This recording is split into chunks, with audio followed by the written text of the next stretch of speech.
I'm truly humbled to stand here today because today is a celebration of life for Auntie Nani. Like my husband said, I'm Trina, his wife. I'm the daughter-in-law of Ed and Trina Chang. On April 24, 1953, Pastor Oscar and Harriet Kamanu welcomed their fourth child, Ethel Nani Kamanu. She was named after her Auntie Ethel, Melelani Kai Kamaka Viva Ole Amina, her mother's sister. Her cousin, who is also here, was named after her mother, Grandma Kamanu, Melvina Mokuola Amina Awang. Where's Auntie Melvina? Raise your hand. So the two sisters both had daughters that they named after each other. Auntie Nani had 3 older siblings. My mother-in-law, Trudy, Uncle Clayton, Uncle Aaron, and her youngest sibling who's here today, Uncle Eric, Pastor Eric. The Kamanu Ohana originally resided in Kaimoki. Anybody remember that? With Grandma Kamanu's parents, Henry and Mary Kamaka Viva Ole, and then settled on the east side of Oahu. And some may say it's God's country, but you know what? God's everywhere. God's country is everywhere. One nation under God. I'm not running for politics. Resided in Waimanalo on Mikia Street. And just a side note, I looked at Mikia, and in Hawaiian, Mikia means Messiah. So just remember that note. She resided on Messiah Street. She attended Waimanalo Elementary and Intermediate School and graduated with Kailua High School class of 1971. And I heard in those days, their classes were like 800 plus. Today, I don't know if the latest that graduated from Kailua High School, maybe 200? Less than 200? So some of you seated here today may have gone to school with Auntie Nani there. During high school, she acquired her first job as a dental assistant. Mind you, Auntie Nani, as a dental assistant for Dr. Dexter Wong in Waimanalo, and that currently is where the Waimanalo Health Center is. Her next job was at Hawaii Electric. For all of you Hawaii Electric employees, retired employees, she held various positions there. Auntie Melvina should remember, she started as a clerk in the office. She also was a meter reader and then diligently worked her way up to becoming an instrument technician. Auntie Nani was very, very good at problem solving, and she loved the challenge. You could always count on Auntie Nani to have her. Anybody recognize her tool bag? Wherever she went, I know I need to emphasize help. She had this in her car. So if we were somewhere and we needed something to fix, Auntie Nani's like, okay, let me go in my tool bag. This is Auntie Nani's famous tool bag. It's very heavy. All the essentials. And if Jackie is here, Diane and Luana, who work with Auntie Nani, they would say, yes, that's the tool bag. I'm sorry, I don't have the blue Hawaii Electric coveralls to come with that. But Auntie Nani retired in 2011 after 38 years of service with Hawaii Electric, where she faithfully went every day. I heard she was only was she the only woman that was an instrument technician at the very beginning? Eleanor. Hi, Eleanor.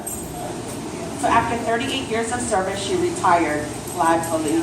Auntie Nani resided in Makakilo, where she purchased her first home, then moved to Mililani, also moved to Eva, and then moved home to Waimanalo in 2001 to help care for her parents, Grandpa and Grandma Kamanu. Most of you remember and knew that Auntie Nani loved to travel. You may have gone on trips with her. In her younger years, she traveled with Omina Ohana a lot, with Auntie Ethel and Auntie Malvina.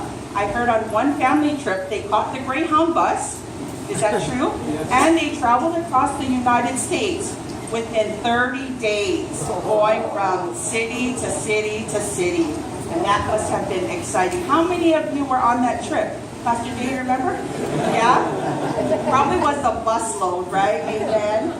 She also traveled with her parents to revivals to see Morris Sorello, Women's Expo in Florida, and multiple conventions here in the islands. I'm going to talk about Auntie Nani's first trip to Israel in 1996. Auntie Troila just blessed me and shared the story with me about Auntie Nani's first trip.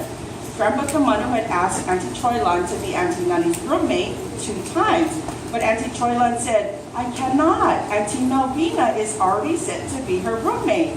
But Auntie Nani was already scheduled to be Auntie Malvina's roommate.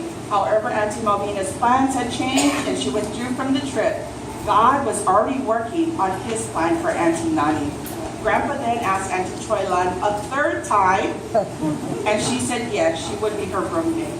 This first trip sparked Auntie Nani's rededication to the Lord and her commitment to come back to church and serve the Lord.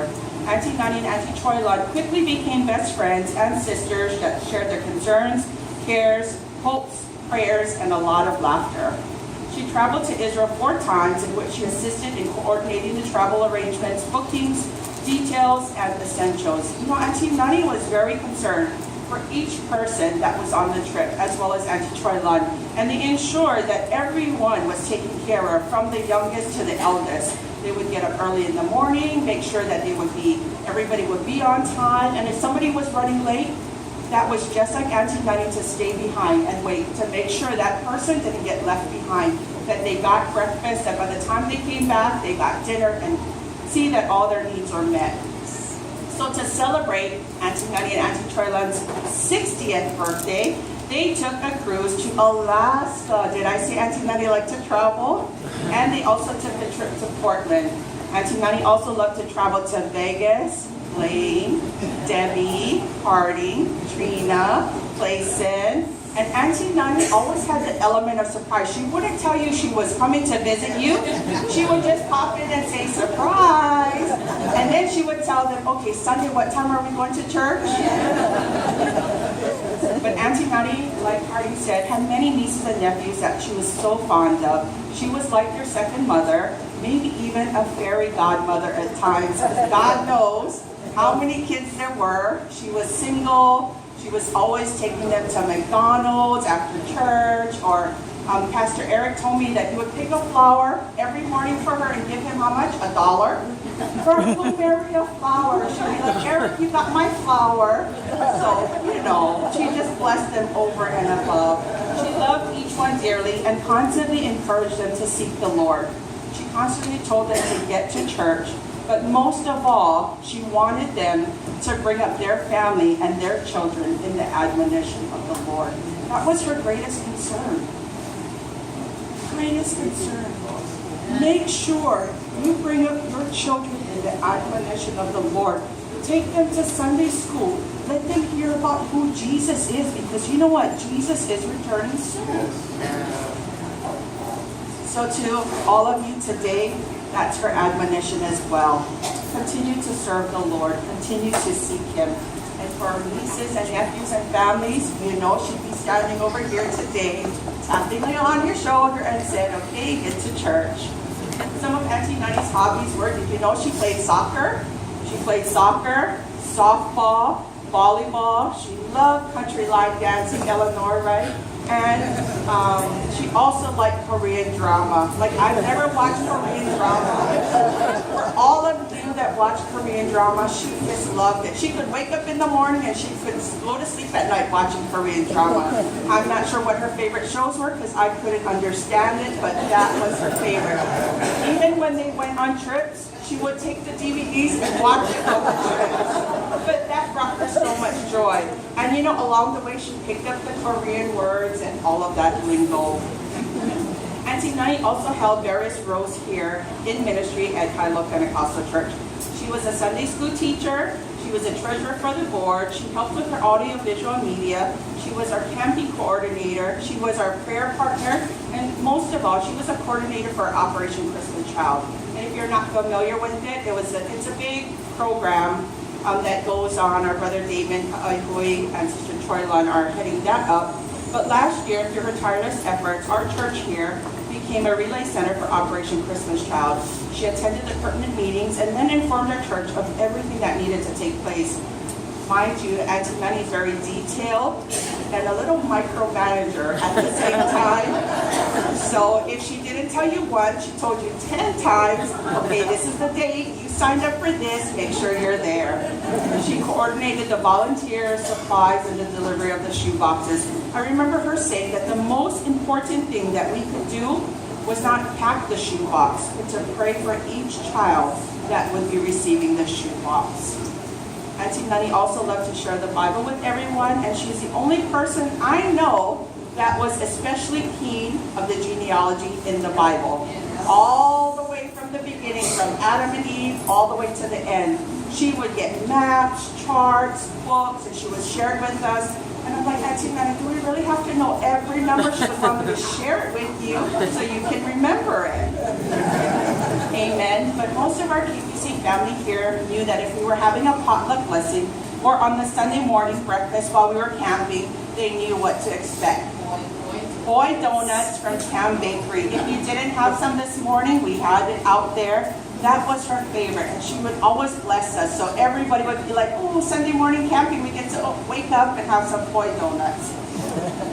Auntie Nani cared deeply for everyone she knew, whether you were her family, a member, a friend, or a co-worker. She was always willing to help out someone in need and had a very kind heart. The one thing that I remember is that Auntie Nani loved the Lord above everything else. Above everything else. And when I say above everything else, I really mean above everything else. She told Jesus she was married to him and that he was her husband, her protector, her provider, and most of all, the Lord of her life. Amen. So today is her wedding day to Jesus. She always relied on him, and she told him, Jesus, you know what? You're my husband. You're going to take care of me. I'm trusting in you. And she would go to the scripture and say, you know what, God, you said this. Her favorite scripture is Philippians 4:13. I can do all things through Christ who strengthens me. And that's what she encouraged us with. Go to the Word and let God know this is what He said to you, and you're upholding Him to His Word. On Sunday, October 16th in the morning, while everyone is at home getting ready for church services, Auntie Nani took her last breath on earth here and her first breath in heaven. Thank you, Pastor Jay, Apostle Jay, and Ark of Safety for that shirt. She took her last breath on earth here and her first breath in heaven. And Auntie Troyland was there in the hospital, and she was just sitting by her bedside, and the nurse came to tell her, oh, sorry, Nani took her last breath. Auntie Troyland goes, Nani, you didn't even tell me. That's the peace of God. He just comes, and His blessing is so great that you're able to enter into heaven as He ushers you peacefully. Amen? Amen. Praise the Lord. But Auntie Nani again was punctual. She was on time. Our services started here at 9:45. She was to be sure that she was here by 9 o'clock. We said, Em and I were at home. I said, you know, Auntie Nani, she was trying to beat all of us to church today. 8:30, was it 8:23? Around there, she says, I'm going to make it to service in heaven this morning. Auntie Nani will always be remembered in our hearts. Maybe a thought when you smell a pikake flower. A joy of hope when you're sending up your prayers to the Lord. A smile when you find yourself reminiscing on the moment shared with her. As she would always say, her favorite acronym, GIG, God is good. Thank you on behalf of our family, and God bless you always. Amen. Amen.